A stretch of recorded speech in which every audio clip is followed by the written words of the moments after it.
In this short tutorial, you'll learn how to add flashlight to the control center on your iPhone running iOS 18.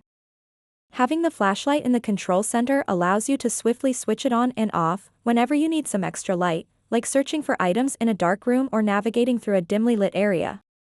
To get started, swipe down from the top right corner of the screen to access the control center. After that, go over to the page where you want to add the flashlight. Then tap on the plus button at the top left corner of the screen. And then tap where it says, Add a control.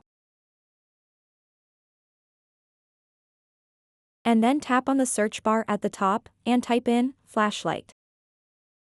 And then select it. Now the flashlight is added to the iPhone's control center. You can move this anywhere you like. To save changes, tap on any empty space on the screen. So that wraps up this tutorial. If you have any questions about this whole process, please let me know in the comments section below.